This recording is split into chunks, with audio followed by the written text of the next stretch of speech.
लक्ष्मीप्रसाद देवकोटाद्वारा रचित लक्ष्मी निबन्ध संग्रह। आकार र अभिप्राय। विश्वमा आकारमा अन्धोपन देखिँदैन। काकतालीको मात्रा केही देखिए तापनि भित्रभित्र सूक्ष्म चैतन्यका अविश्लेष्य क्रियाहरूको प्रभाव पाइन्छ। हामी जति अचानक भन्छौं त्यसमा पनि अशेष नियमहरूको सूक्ष्मता भए जस्तो विदित हुन्छ। यसकारण हामी अन्धो प्रकृतिमा निर्भर रहन सक्दैनौं। सूक्ष्माति सूक्ष्ममा चमत्कारी होस राख्ने कोही मानव चैतन्य काम गरिरहेको स्पष्ट झल्कन्छ। यसैले रस्किन साहबले भनेथे, एउटा मकै उम्रेको हेर, त्यही संसारका ज्ञान छन्। माथि बताइएको दृष्टान्तमा हामीले चित्रात्मक कल्पना लगायौं भने हामीलाई यो चैतन्यको क्रिया स्पष्ट झल्कन्छ। मकैको चाउरे चाउरे सेतो आँखले पहेँलो दानाभित्र बोट पहिले नै सूक्ष्म आकारित रहेको थियो। त्यहाँ हाँगा हाल्ने, जरा फैलाउने, रस सोच्ने, तेज र पोषहरू मिलाउने, सञ्चालन गर्ने, व्यायाम लिने, बीज संरक्षण गर्ने विकासी भावहरू प्राथमिक अवस्थामा केन्द्रीभूत थिए, अस्पष्ट र अस्फुटको राज्यमा। जब माटो तयार पारेर त्यो दाना रोपियो, त्यसका अव्यक्त भावनाहरू स्थान पाएर आत्मविस्तारक सृजनामा प्राकृतिक फैलाहाटको प्रेरणा पाउन लागे। त्यसका परमाणुहरूमा जो चमत्कार गुप्त थियो, सो रहस्यको अधेरीबाट स्पष्ट हुन र व्यक्त हुन लाग्यो। के उसलाई थाहा थियो कि जरा तलतिर हाल्नुपर्छ र सोझो तल मात्र होइन तर पार्श्व विस्तारमा? के उसलाई थाहा थियो कि माटाका साना घिर्काहरू धुलाउनु र तिनबाट खनिज र अरू पोष निकाल्नु पर्दछ? बढोती मुताबिक टाँसिने, पक्डिने र फैलिने क्रियाहरूको हिसाबी जरुरत बढ्दै जान्छ भन्ने के ऊ पहिले नै थाहा पाउँथ्यो? के उसलाई याद थियो कि वर्षाले खनिज पदार्थका पोषणहरू घोलको रूपमा प्राप्य बनाउँछ र त्यसका निमित्त नलीहरूको जरुरत पर्दछ? के उसले ओषझन नक्तजन सूक्ष्म क्रियाहरूको अध्ययन गरिसकेको थियो? के उसलाई घामको आवश्यकता पहिले नै विदित थियो? किनकि ऊ बेभुल सहज बुद्धिले माथितिर टुसाएर निस्कन्छ र हावाको राज्यमा आनन्दसँग सिरसिराउँछ।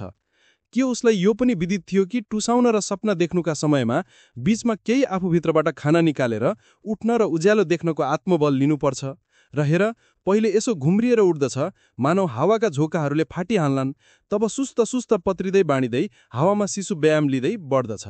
जति बढ्दै जान्छ उति डाँट पनि दहरिँदै जान्छ। मानव आत्मविकासको हर हमेसा तौल राखिरहेको छ। विकासका क्रमहरूमा आँख लिन्छ र डाँट दुर्बल होला भन्ने त्रास फलको आशा साथसाथै बढ्दै रहेको देखिन्छ। उसलाई यादै छ कि हातहरू फैलाएर हल्लाउनु पर्छ, नत्र पाचन क्रियामा गडबड पर्न सम्भव हुन्छ।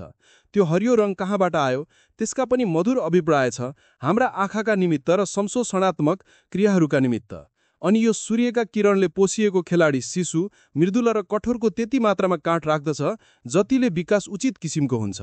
यता पातहरू बढ्दैछन्, उता टुसा पलाउँदैछन्।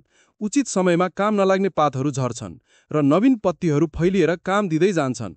यसलाई समयको होस छ। खुम्चिने फैलिने बखतहरू छन्। यो खेल्दछ, जीवनको आनन्द हरेक नसामा राख्दछ। ऋतुको पहिचान, परिस्थितिको होस यसमा पूरा तवरले रहेको विदित हुन्छ। त्यो जीवनको अंकुर कहाँबाट निस्कियो जो यसरी हावामा सरसराउँछ? मानव सूर्य र पृथ्वीले रहस्यमा केही वार्ता गरिसकेका थिए। हामी त्यसलाई फेला पाउँदैनौं। यसमा सञ्चालन छ, शोषण छ, पाचन छ, नसाहरूमा स्पर्शिता छ र समयको प्रभाव छ। विकासी बुद्धि छ। उज्यालो छेकिया बाङ्गिएर घामतिर फैलिन खोज्दछ। यसलाई योग्यको अतिजीविता याद छ र यो जीवनको सपना सानो दानामा सुतेको थियो। मानव त्यसलाई याद थियो कि विशालले विश्व बनाएर स्थिति दिएको छ जहाँ यसलाई विश्वासवादक जीवन आनन्द मिल्न सक्थ्यो। त्यही आशामा यो जीवनको अंकुर पालन गरेर बसेको थियो। मानव सानो बासना जस्तो भएर समय पर्खिरहेको थियो। हेर, अब यसका पातहरूमा पनि अभिप्राय झल्किन्छ, किनकि त्यसको धारिलोपनमा संरक्षक भाव स्पष्ट छ। त्यसको खस्रोपनमा किराहरूसँगको लडाईँ छ। लम्बे लर्कादार लचकाइमा पकड र प्यासको मधुर प्रतिभा झल्कन्छ। अनि प्रौढ अवस्थामा यो पनि जुङ्गा हाल्दछ, जसको कोमलता वयस सांकेतिक हुन्छ। मानव प्रकृतिले यही मानव अनुकरण गरेर देखाइरहेछिन् र मानव फल नपाक्दै मनुष्य झुक्किएलान् भनेर आत्मसंरक्षणका निमित्त इशाराको रूपमा राखिएको छ। बिउ पकाउनु बोटको मुख्य अभिप्राय थियो र यसले अनेक लडाईँ, अनेक खोज गरेर सफलता हासिल गरिरहेको छ। कहाँबाट आए ती साना हाँस्दा दानाहरू? माउ बीजको प्राथमिक सादृश्यमा। सदृशले सदृश फलाउँछ। पूर्णबाट पूर्ण निस्किरहेको छ। कुन दूध पिए ती बच्चाहरूले? मानव पृथ्वी माता स्तनबाट सबैका आँखा छलेर हेर्न हुँदैन। जब मकै पाक्यो, जुङ्गा कल्छेन्दो खैरो भएर जरियो, बस बोटको मूल अभिप्राय खत्तम भयो। जराहरूले पोषण लिन छोड्दछन्। पातहरू थाकेका हात झैँ ओइलिन थाल्दछन्। बोट सुक्दछ।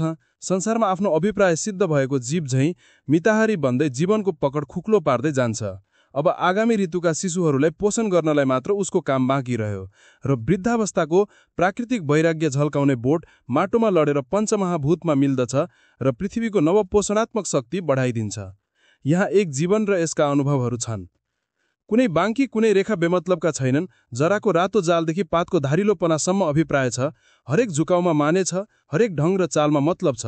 त्यहाँ म थाहा पाउँछु कि जीवन मेरो अभिप्राय रहनेछ। क्षण क्षणमा वृद्धि र चालहरू अध्ययन गर्दै बसे। मलाई साधुका दौलत र वैज्ञानिकका चमत्कारहरू त्यही झल्कन्थे। यसमा बठियाइ छन् पत्र चतुरीहरू। मेरो आँखा मोटामोटी करा मात्रै देख्दछन्। म राम्ररी बोलाउँ त सायद बोली पनि हाल्दो हो कि। त्यस्तै फूलहरूको रङमा अभिप्राय छ। तिनीहरू ठाट पार्दछन्। जस्तो स्त्री जातिहरू बैंसमा ठाट पार्ने स्वाभाविक प्रवृत्ति देखाउँछन्, मौरी बोलाउँछन् र भाले पोथी केसर मिलाएर सृजना गर्दछन्। तिनका आकारमा सौन्दर्य छ। त्यो देख्दा हामी कलाकारको स्पष्ट सङ्केत पाउँछौँ। हाम्रो मानव कलाले त्यति पैदा गर्न सकेको छैन।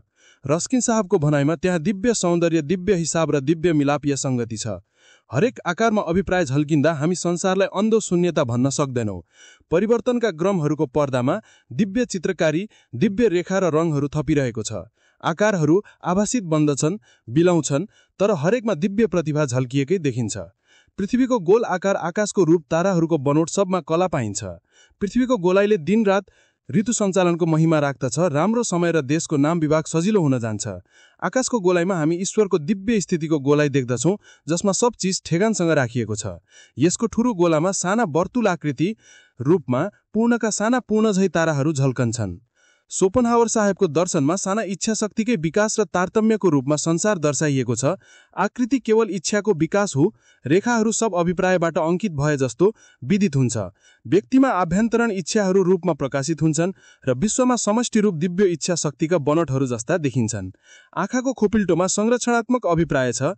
जिब्रोका घिर्काहरूमा आस्वादात्मक चमत्कारहरूका सूक्ष्म कला पाइन्छन्। चेहरामा मन झल्किन्छ। फियोको बनोटमा समरभूमिको तयारी छ। माछालाई पानीभित्र सास फेर्न आकार दिइयो।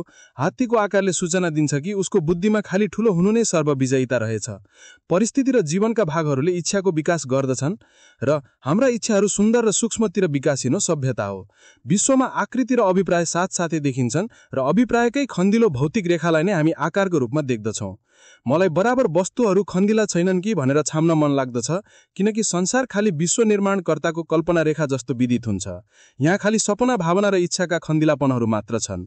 परमाणुहरू पनि खाली कम्पनका सङ्ख्यामा र ढङ्गमा आकारित भएका जस्ता विदित हुन्छन्। दिव्य इच्छाका लोहरहरू नै अङ्कित हुँदा संसारमा वस्तुहरू खन्दिला भए जस्तो हाम्रो भित्री चेतले दर्शाउँछ। यो संसार काकताली होइन, अभिप्रायशील विकासशील आकार हो। बाह्य रूपहरू आभ्यन्तरण कल्पना तत्त्वहरूका खन्दिला प्रदर्शन मात्र हुन् कि भन्ने हामीलाई लाग्दछ। संसारको खन्दिलोपन खाली इन्द्रियभाषी छ र पाषाणको कठोरता केवल इन्द्रिय सम्पन्नका स्पर्शको लागि मात्रै हो। हामी संसार त्याग गर्ने बेलामा सबै इन्द्रिय ग्राहिता हराएर सपना छोडे झै चेत पाउँदछौँ।